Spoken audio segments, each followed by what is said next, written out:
আলাইকুম ওয়া রাহমাতুল্লাহ। আসসালামু আলাইকুম ওয়া রাহমাতুল্লাহ।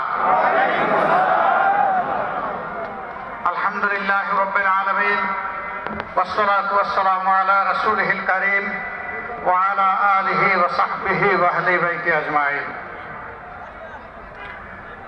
আন্দোলনরত আলতরের বিভাগীয় পর্যায়ের সমাবেশের শেষ সমাবেশ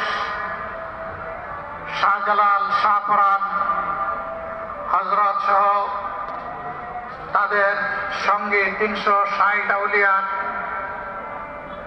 পুণ্য স্মৃতি বিজড়িত এই সিলেটের ঐতিহাসিক আলিয়া মাদ্রাসায় অনুষ্ঠিত হচ্ছে।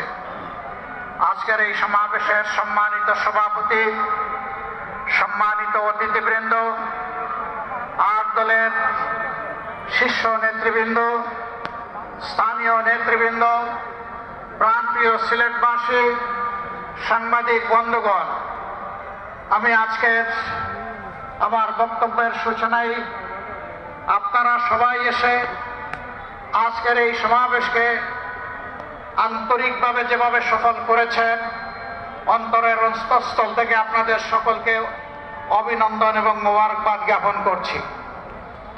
যেহেতু আসরের আজান হচ্ছে, একটু পরেই নামাজ অনুষ্ঠিত হবে, কেউ না কেউ ইনশাআল্লাহ আজানের জবাব দেবেন। আমরা সংক্ষেপেই আমাদের কথা শেষ করব। আমাদের প্রিয় বাংলাদেশ ছোট্ট একটি দেশ, বিপুল জনসম্পদে পরিপূর্ণ।